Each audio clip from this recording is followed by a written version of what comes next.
상견례를 하고 회사에 갔는데 미진 대리가 제게 은근슬쩍 물었어요. 효정 대리, 상견례는 어땠어? 괜찮았어? 우리는 상견례 내내 분위기가 아주 좋았거든. 우리도 나쁘진 않았어. 엄마 아빠도 괜찮다고 했고. 그래? 그럼 다행이네. 근데 효정 대리 예비시댁은 아주버님이 2분이나 있다고 했지? 그렇지, 삼형제니까. 그럼 형님도 2분이나 있겠네? 효정 대리 엄청 힘들겠다. 뜬금없이 그게 무슨 말이야? 내가 보니 말이야, 이 형님이 많은 게 절대 좋은 게 아니더라고. 그만큼 신경 쓸 일이 많다는 거잖아. 근데 나는 외동이라 얼마나 좋은지 몰라. 시부모님만 신경 쓰면 되는 거잖아. 그런가? 근데 형님들이 좋은 분들이라면 크게 문제될 거 없는 거 아닐까? 무슨 소리야. 이 시댁 사람들이랑은 절대 친해질 수가 없기 마련이야. 참, 그리고 말이야, 제사 그런 거 물어봤어? 제사가 1년에 몇 번이나 있는지 그런 거 말이야. 아, 제사는 좀 많던데. 뭐? 많아? 몇 번이나 있는데? 내가 얼핏 듣기로는 명절까지 합해서 한 8번 정도 있다고 하더라고. 제가 별 대수롭지 않다는 듯이 말을 하고 있었는데요. 제 말에 미진 대리의 얼굴에 미소가 가득해지고 있었습니다. 뭐? 8번? 근데 그런 집에 시집을 가겠다고? 효정 대리 제정신이 아니구나. 제사 때문에 결혼을 안 한다는 것도 웃기는 거지. 그리고 내가 듣기로는 제사가 많긴 한데 별로 힘들 것도 없다고 하더라고. 이제 보니 그래서 예비 시댁에서 집을 사준다고 했던 거구나. 제사가 8번이면 당연히 집을 사줘야 하는 거지. 안 그럼 누가 그런 집으로 시집을 가겠어? 요즘은 결혼할 남자가 제사 없는 것도 스펙이라면 스펙이래. 그 어느 때보다 미진 대리의 얼굴에 미소가 가득해 보였습니다. 사실 정말 우연히도 미진 대리와 저는 같은 달에 결혼식을 하게 되었는데요. 결혼식이 딱 일주일 차이가 났기에 모든 것이 비교가 될 수밖에 없었어요. 그런데 우리 예비시댁은 시부모님께서 아파트를 마련해 주시겠다고 했지만 미진 대리 시부모님은 도와줄 형편이 되지 않는 듯해 보였습니다. 그 부분에 대해 미진 대리가 약간은 질투를 하고 있는 것 같아 보였고요. 결혼 준비를 하는 내내 미진 대리가 제게 꼬치꼬치 캐물으며 이것저것 상관을 하기 시작했거든요. 어느 날은 예식장에 대해 묻기도 했는데요. 효정 대리, 예식장은 알아봤어? 예식장은 남친이 알아봤는데 땡땡 호텔이 괜찮을 것 같다고 해서 거기로 예약할 것 같아. 뭐? 땡땡 호텔? 거기 엄청 비싼 곳 아니야? 좀 비싸긴 한데 음식이랑 신경 써야 해서 거기가 좋다고 하더라고. 전에 남친 형님들도 그곳에서 결혼식을 했는데 다들 만족했다고 하기도 하고. 잠깐 하고 끝나는 결혼식을 뭐하러 그렇게 비싼 데서 해? 그런 거 다 사치고 낭비야. 글쎄, 난 그저 남친이 말하는 대로 하는 것뿐이라 잘 모르겠어. 더 이상 길게 말을 하고 싶지 않았기에 제가 말을 돌리고 있었는데요. 결혼 준비를 하는 내내 미진 대리가 시시콜콜 다 참견을 하곤 했어요. 저는 별 관심도 없는데 자꾸만 트집을 잡아댔습니다. 그러다가 우리 예비시댁에 제사가 1년에 8번이나 있다는 얘기를 듣고는 온 사방에 소문을 내고 다녔어요. 혹시 다들 들었어? 효정 대리 예비시댁에서 집을 사준 이유가 다 있더라고. 이유라니? 무슨 이유가 있다는 말이야? 그냥 돈이 여유가 되니까 사준 거 아닌가? 아니라니까. 내가 들어보니까 그 집안에 제사가 1년에 8번이나 있다잖아. 그랬으니 그 집을 미끼로 효정 대리를 꼬신 게 아니겠어? 안 그럼 어떤 골빈 여자가 그런 집구석으로 시집을 간다고 하겠어? 제사가 1년에 8번? 많긴 많네. 하긴 제사 많은 게 참 피곤하긴 하지. 내 말이 그 말이야. 제사 많아서 좋을 게 하나 없다니까. 그럼 미진 대리 예비시댁은 제사 같은 거 하나도 없는 거야? 당연하지. 우린 제사가 일체 없다고 하더라고. 진짜? 완전 대박이다. 당연히 대박이지. 요즘은 제사 없는 집 남자가 엄청난 스펙이라고 하잖아. 그렇긴 해. 이 제사 때문에 은근히 스트레스를 받긴 해. 내 주변에도 제사 때문에 싸우는 집안이 한둘이 아니거든. 맞아. 그래서 요즘은 제사 많은 집으로 시집가면 완전 최악이라고 하잖아. 그래서 효정대리 예비시댁에서 집 사주면서 꼬신 게 분명하다니까. 근데 미진대리 예비시댁은 진짜 제사가 하나도 없대? 없다니까. 그냥 산소에 가서 간단하게 인사만 드리고 온다고 하더라고. 음식도 많이 만들지도 않고 아주 간단하게 준비를 한대. 와, 완전 부럽다. 미진대리 완전 좋겠다. 미진대리가 우쭐한 채 활짝 웃고 있었습니다. 그렇듯 미진대리는 대놓고 제 뒷담화를 하고 다녔어요. 물론 그 모든 이야기들이 고스란히 제 귀에 들어왔고요. 하지만 저는 미진대리의 말을 그다지 신경 쓰지 않았는데요. 제가 만나본 예비 시댁 가족들은 정말 좋은 분들이었거든요.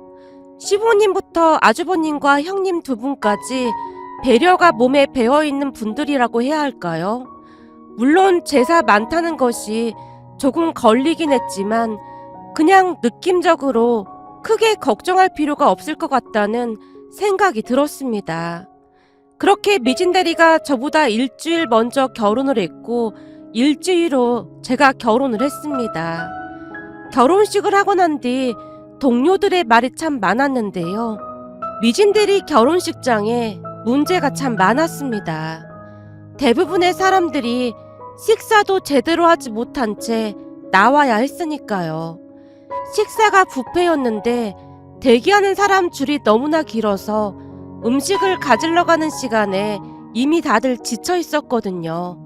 게다가 음식도 형편이 없다고 말이 많았습니다. 아니, 돈을 아낄 때 아껴야지. 무슨 뷔페에 과일도 없고 우리 동네 19,000원짜리 뷔페에 가도 저것보다 잘 나온다. 평소에도 밥 한 번 안 사더니 손님들 불러놓고 결혼식 식사를 이렇게 대접하냐? 라며 투덜거렸거든요. 그런데 제 결혼식에 참석한 대부분의 동료들이 깔끔하고 정돈된 모습에 다들 반색하는 듯한 모습이었는데요. 하필이면 비슷한 시기에 결혼식을 하다 보니 비교가 많이 될 수밖에 없었습니다. 그 모습에 미진대리가 저를 더욱 미워하게 되었고요. 결혼식장만 좋으면 뭐해. 제사가 1년에 8번인데 내가 보기엔 1년도 안 돼서 곡소리 날걸? 제 뒷담화를 그렇게나 했다고 하더라고요. 하지만 결혼하고 나니 대반전 드라마가 펼쳐졌는데요. 정말이지 상상도 하지 못한 일이 일어났거든요. 결혼을 하고 얼마 뒤 큰형님이 제게 전화를 걸어왔습니다.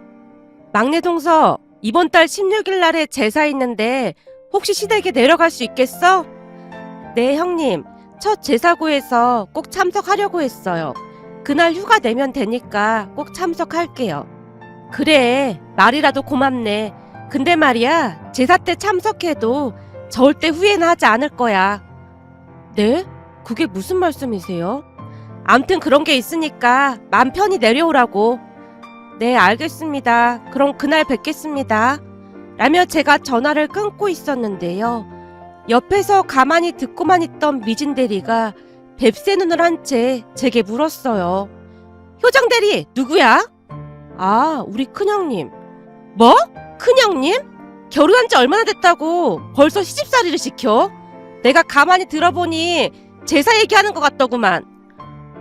이번 달 16일에 제사가 있다고 내려올 수 있냐고 하시더라고. 거봐, 내가 뭘 했어. 그 제사가 문제라고 했잖아. 결혼한 지 얼마 되지도 않았는데 제사에 참석하라고 전화를 해대고 휴정대리 앞날이 아주 깜깜하다. 뭘 또 깜깜하기까지 해. 난 아무렇지도 않으니까 신경 쓰지 마. 에이, 아무렇지도 않긴 뭐가 아무렇지도 않아. 괜히 자존심 상해서 그러는 거지? 그러는 거라면 괜찮아. 이미 다 알고 결혼한 건데 뭐. 그러게 내가 제사 많은 집구석이랑은 절대 결혼하면 안 된다고 했잖아. 미진대리가 아주 신이 난 채 떠들어대고 있었는데요. 제가 보기에 미진대리는 제가 결혼해서 못 살기만을 바라는 사람 같아 보였습니다. 그렇게 첫 제사에 참석을 하기 위해 시댁으로 내려갔는데요. 내려가서 보니 이미 음식 준비로 한창이었어요. 시댁에는 음식 만드는 것을 도와주는 분이 따로 계셨는데요. 왠지 낯이 익어서 큰형님께 물어보니 오래전부터 시댁 일을 도와주시는 분이라고 했습니다. 동서 결혼식 때도 오셨는데 잘 기억 안 나지? 네, 근데 낯이 좀 있긴 한 것 같아요. 동서 처음 시댁에 인사 왔을 때도 이모님이 음식 도와주셨는걸 우리 다들 이모님이라고 불러. 아, 네. 사실 이모님이 사연이 참 많은 분이야. 남편이 교통사고로 일찍 세상을 떠나고 난 뒤 자식들을 혼자 키우셨거든. 거기다 지금까지 시어머니까지 챙기면서 그러고 사시잖아. 정말요?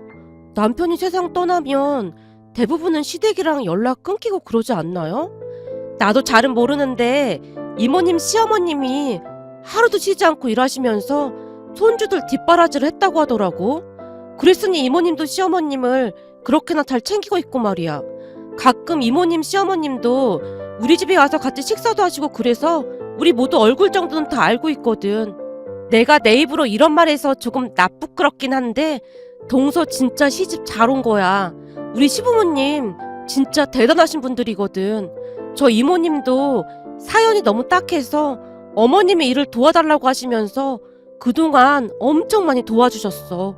저 이모님 아들 대학 갈 때 대학 등록금까지 다 챙겨주시고 이래저래 많이 도와주셨어. 암튼 시부모님 두 분 다 진짜 대단하신 분들이야. 나도 항상 많이 배우고 있다니까. 큰형님이 감탄하듯 말을 하고 있었어요. 정말요? 진짜 대단하시네요. 근데 우리도 음식하는 거 도와야 하는 거 아니에요? 내가 우리 어머님 참 대단하시다고 했잖아. 우리 어머님 며느리들한테 막 일 시키고 그러지 않으셔. 시킬 일 있으면 아들들한테 시키시지. 우린 그냥 있다가 상 차릴 때만 조금 도와드리고 제사 지내고 난 뒤 다 같이 모여서 식사만 하면 돼. 진짜 음식 안 해도 되는 거예요? 응, 우리 시부모님은 제사를 그냥 가족들이 오랜만에 만나서 맛있는 것도 먹고 그런 행사 정도로 생각하시거든. 제사 때마다 우리가 내려와 준 것만 해도 엄청 고맙게 생각하시는 분들이야. 그니까 동서 시집 진짜 잘 왔다 그 말이야. 큰형님이 아주 자세히 설명을 해줬는데요. 시부모님은 정말로 우리에게 어떤 것도 시키지 않았습니다. 다만 제사 음식 나르는 것과 설거지 정도만 도왔다고 해야 할까요? 그런데 집으로 올라가기 전에 시어머님이 우리를 앉혀놓고는 더욱 기가 막힌 말을 했어요. 니들 회사 때문에 다들 바쁠 텐데 이렇게 내려와줘서 고맙다. 이건 여기까지 내려오느라 고생했으니 우리가 주는 차비야. 차비요? 저도 모르게 그 말이 튀어나와 버렸는데요. 시어머님이 우리에게 일일이 봉투를 하나씩 주셨거든요. 그런데 그냥 얼핏 봐도 봉투가 두둑해 보였습니다. 니들 서울에서 여기까지 내려오느라 고생했잖니? 바쁜데 이렇게 참석해줘서 정말 고맙구나. 어머님, 이런 거 안 주셔도 돼요. 제가 음식을 한 것도 아니고 이걸 어떻게 받아요? 괜찮아. 니들 마음이 예뻐서 주는 거니까 앞으로도 지금처럼만 잘 지내자. 시어머님이 제 손에 돈 봉투를 직접 지어주셨습니다. 집에 올라가면서 봉투 안을 확인해 봤는데요. 세상에나 봉투 안에 100만 원이나 들어있었어요. 놀란 제가 큰형님에게 전화를 해서 묻기까지 했습니다. 큰형님, 혹시 봉투 안 확인해 보셨어요? 왜? 돈이 많아서 놀랐어? 네, 그럼 형님은 이미 알고 계셨던 거예요? 당연하지. 우린 지금껏 내내 그렇게 받았는걸. 그러니까 동서도 너무 놀라지 마. 사실 우리도 처음에는 이렇게 큰 돈을 받아도 되나 좀 그랬는데 그 봉투 안 받으면 어머님이 많이 불편해하셔. 내가 그랬잖아. 동서 시집 진짜 잘 왔다고. 우리 시댁은 진짜 하늘에서 내려준 그런 시댁이라니까. 참, 그리고 말이야. 작은 동서랑 나랑은 둘이서 개를 하고 있거든? 개요? 응. 사실 어머님이 내려갈 때마다 돈을 주시는데 죄송하기도 하고 그래서 그 돈을 다 저축했다가 집안 대소사에 쓰고 있어. 동서만 괜찮다면 같이 하면 좋겠는데 괜찮을까? 당연하죠. 저는 무조건 찬성입니다. 형님, 사실 결혼 전에 제사가 많은 것 같아서 조금 걱정이 됐었거든요. 근데 그런 생각했던 것 자체가 너무 창피하네요. 괜찮아. 동서만 그런 게 아니라 우리도 다 그랬어. 그럼 동서도 이제부터 우리 개원이 되는 거다. 큰형님이 기쁜 목소리로 묻고 있었습니다. 첫 제사에 다녀오고 난 뒤 마치 다른 세상을 구경하고 온 느낌이었는데요. 제가 알고 있던 그런 제사 문화와는 달라도 너무나 달랐으니까요. 그렇게 다음날 회사에 출근을 했는데 미진 대리가 쏜살같이 쫓아와서는 제게 꼬치꼬치 캐물었어요. 첫 제사 지내고 온 기분이 어때? 완전 힘들었지? 제사 음식 만드는 게 보통 힘든 게 아니라고 하더라고. 아니, 전혀 안 힘들었는데? 에이, 괜시레 민망해서 그런 거라면 안 그래도 돼. 어디 제사 음식 만드는 게 보통 일이야? 아니야, 진짜 하나도 안 힘들었어. 가서 보니까 일해주시는 이모님도 계시고 우린 그냥 상 차리는 것만 조금 도와드리고 맛있는 것만 잔뜩 먹고 왔다니까? 근데 그것뿐만이 아니야. 우리 시어머님이 내려오느라 고생했다고 우리한테 돈 봉투를 주시는 거 있지? 뭐? 돈 봉투를? 그럼 한 10만원 들어있었겠네. 아니다. 며느리가 셋이니까 한 5만원 정도 들어있었겠네. 뭔 소리야. 무려 100만원이나 들어있었는데 완전 대박이지. 제가 미진 대리에게 잔뜩 상기된 목소리로 말하고 있었는데요. 제 말을 듣고 있던 미진 대리의 얼굴이 사색이 되어 있었습니다. 뭐? 그러니까 1인당 100만원씩을 줬단 말이야? 오, 그렇다니까. 내가 형님한테 들어보니까 시어머님이 지금껏 그래왔다고 하시더라고. 난 말이야, 제사 많은 거 하나도 안 싫어. 그냥 제사가 100번 정도 있었으면 좋겠어. 저도 모르게 그 말이 튀어나오고 말았고 제 말을 엿듣고 있던 다른 여직원들이 부러운 듯 말했어요. 와, 대박이다. 그런 제사라면 나도 1년에 100번은 참석하겠다. 이제 보니 효정 대리가 결혼을 잘못한 게 아니었네. 완전 대박 시댁이네. 부럽다, 부러워. 여직원들이 다들 한마디씩 하고 난리도 아니었는데요. 그러면 그럴수록 미진 대리가 씹은 듯한 표정으로 저를 노려보고 있었습니다. 그렇게 저는 행복한 하루하루를 보내고 있었어요.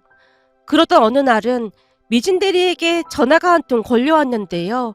발신자를 확인하던 미진 대리가 잔뜩 긴장한 채 급히 전화를 받았습니다. 네, 어머님. 네, 지금 회사입니다. 네? 이번 주 목요일날 회사에 휴가를 내라고요? 그날이 무슨 날인데요? 아니요, 그이한테 따로 들은 말은 없습니다. 네? 산소요? 산소를 간다고요? 아, 네, 알겠습니다. 미진 대리가 풀이 죽은 모습으로 전화를 끊고 있었는데요. 그 어느 때보다 표정이 좋아 보이질 않았어요. 왜? 무슨 일 있어? 나 참 기가 막혀서 말이 안 나오네. 우리 시어머님한테 전화가 왔는데 이번 주 목요일날 산소에 가야 한대. 결혼 전에는 꼭 참석할 필요 없다고 그러더니만 결혼하고 나니까 말을 바꾸잖아. 산소라니? 무슨 산소를 가? 그게 말이야, 내가 우리 시댁에 제사가 없다고 했었잖아. 근데 제사가 없는 대신에 그때마다 산소에 가서 간단하게 인사를 드리고 온다고 하는 거 있지. 결혼 전에는 나한테 제사가 없다고 엄청 강조해서 말했으면서 진짜 웃기는 집구석이라니까. 그래도 제사보다는 산소에 가서 간단하게 지내고 오는 게 낫지 않을까? 미진 대리가 워낙 화가 나 있었기에 제가 위로한답시고 한마디를 했는데요. 미진 대리가 저를 있는 대로 노려보고 있었습니다. 결국 제가 입을 꾹 다물어버리고 말았고요. 결국 9주 목요일날 미진 대리가 회사에 휴가를 내고 산소에 갔는데요. 다음날 출근해보니 직원들이 다들 한마디씩 하고 있었어요. 아니, 이게 무슨 냄새야?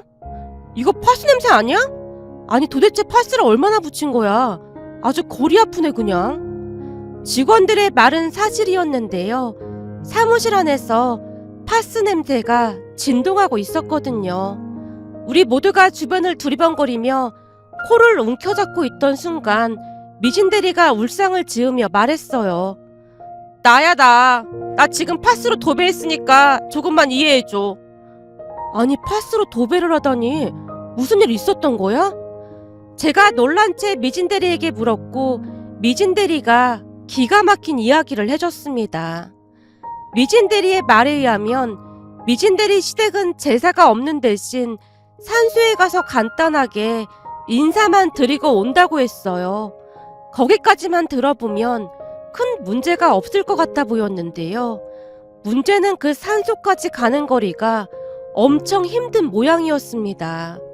이건 산소를 가는 게 아니라 산악 행군을 가는 수준이었다고 했으니까요. 미진대리가 악에 박쳐 소리쳤어요. 아니, 조사님들 산소를 그런데 해놓은 사람들이 어딨어. 이건 산소 찾다가 돌아가시게 생겼다니까. 더 기가 막힌 건 산소 가서 제사 지낼 음식 넣은 배낭을 하나씩 메고 산에 오르는데, 미진대리가 잔뜩 화가 난 표정으로 말을 이어갔는데요. 시어머니가 미진대리에게 준비해간 배낭을 가지고 와보라고 하더니만 그 가방에다가 음식 중에 제일 무거운 과일들을 마구마구 담더랍니다. 그 모습에 미진대리가 놀란 채 물었다네요. 어머님, 이 무거운 걸 제가 어떻게 들어요? 그럼 이 나이에 내가 맬까? 젊은 네가 메고 가야 할 거 아니야. 내가 지금껏 내내 메고 다녔는데 며느리 들어왔으니까 난 이제 졸업이다. 그럼 그 이 가방에 넣어가면 되잖아요. 얘가 큰일 날 소리 하고 있네. 사실 우리가 제사를 안 지내고 제사 때마다 산소를 찾는 이유가 다 있는데 말이야. 그게 아주 유명한 보살님이 그렇게 해야 자손들이 잘 된다고 해서 그런 거야. 그 산소 위치도 그 보살님이 다 정해준 거고 말이야. 그거랑 제가 이 무거운 짐을 짊어지고 가는 거랑 무슨 상관이 있어요? 상관이 있다마다 그 보살님 말로는 산소 갈 때 짊어지고 가는 짐은 무조건 여자들이 짊어지고 가야 한다고 했거든. 그래야 부정타지 않는다고 말이다. 그니까 넌 우리 아들 시킬 생각하지도 마라. 아무리 그래도 그렇지 운동선수도 이거 메고 산에 오르면 중간에 퍼져요. 얘가 하라는 대로 하면 되지 무슨 말이 그렇게 많아. 그럼 내가 이거 메고 올라가다가 죽어야 네 속이 편하겠니? 시어머니가 워낙 다그쳤기에 어쩔 수 없이 미진대리가 가방을 들쳐맸다고 하는데요. 산세가 험해도 너무나 험하더랍니다. 거기다 오르고 또 올라도 산소가 나타나지도 않았다는데요. 메고 간 배낭이 너무나 무거워서 남편에게 부탁을 하려고 했지만 시어머니가 도끼눈을 뜨고 노려보고 있어서 말도 못한 채 죽을 둥 살 둥 산소까지 갔다고 하네요. 진짜 미친 집구석이라니까. 여기 내 어깨 좀 봐봐. 완전 시퍼렇지. 진짜 그 보살인 가는 사람 미친 거 아니야? 거기가 어디라고 그런 데다 묘를 쓰냔 말이야. 나 완전 쓰러질 뻔했다니까. 거기다 자고 일어나니까 이 어깨뿐만 아니라 다리도 아프고 허리도 아프고 지금 난리도 아니야. 점심시간에 잠깐 물리치료라도 받고 와야 할 것 같아. 어찌나 파스를 덕지덕지 붙여놨던지 냄새가 코를 찌를 정도였습니다. 그 모습이 참 기가 막히기만 했는데요. 암튼 그 문제로 미진대리는 남편과 대판 싸우고 난리도 아니었습니다. 그러던 어느 날 미진대리가 잔뜩 신경질을 내고 있었어요. 진짜 미쳐도 단단히 미친 집구석이라니까. 아니 이번에는 또 다른 산소에 간다고 내려오라고 하는 거 있지. 와 진짜 미친애 미친 집안이라니까. 그 산소는 더 깊은 산속에 있대. 어떻게 점쟁이 말만 믿고 그따위 짓을 할 수가 있는 거지? 뭐? 또 산소에 간다고? 대체 1년에 몇 번이나 간다는데? 명절까지 포함해서 5번 정도 간다고 하는데 진짜 미치고 팔쩍 뛰겠다. 차라리 제사를 지내고 말지. 이게 뭐하는 짓이냐고. 나 완전 사기 결혼 당했다니까. 그러게. 우린 제사는 많지만 하나도 힘들지가 않거든. 차라리 우리 시댁처럼 제사를 지내는 게 더 낫겠다. 힘들어서 어쩌냐? 효정씨 시댁은 아직도 잘해주나 보네. 잘해주다 뿐이겠어. 이번에는 시어머님이 임금 인상도 해주셨는걸. 뭐? 임금 인상을 해주다니? 그게 무슨 말이야? 말 그대로야. 요즘 물가가 엄청 올랐다고 인플레이션 반영해서 20% 인상해서 주신다고 했대. 우리 시댁에서 일 도와주시는 이모님 월급도 인상됐다고 하시면서 말이야. 뭐? 20% 인상되면 그게 얼마야? 120만 원이지. 완전 대박이지? 그리고 이번에 시부모님이 제사가 너무 많다고 합쳐서 반으로 줄인다고 했다나 봐. 근데 형님들이 반대하고 난리도 아니야. 내가 봐도 반대할 만 하더라고. 시댁 가면 엄청 재미있긴 하거든. 제가 말을 하면 할수록 미진대리의 얼굴이 울상이 되어갔습니다. 그리고 곧 명절을 앞두고 다시 산악 행군을 할 생각에 죽상을 하고 있더라고요.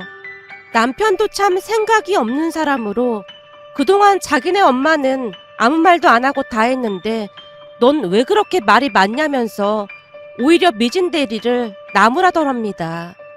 그 바람에 이혼 이야기까지 나오고 있다는데요. 이러지도 못하고 저러지도 못하고 내내 한숨만 쉬고 있답니다. 그 모습을 보며 사람이 항상 말조심을 해야 한다는 것을 다시 한번 깨닫게 되었답니다. 사연을 부탁해를 애청해주시는 구독자 여러분께 감사드리며 추석 명절을 맞이하여 명절 인사드립니다. 더도 말고 덜도 말고 한가위만 같아라라는 말처럼 구독자 여러분 모두 행복하시고 건강하시길 간절히 바라겠습니다. 또한 차를 가지고 고향을 방문하시는 분들께서는 꼭 안전운전 하시길 바랍니다. 항상 사연을 부탁해를 사랑해주시고 아껴주셔서 다시 한번 감사드리며 앞으로도 최선을 다하는 사연을 부탁해가 되도록 노력하겠습니다. 행복한 추석 명절 보내세요. 고맙습니다.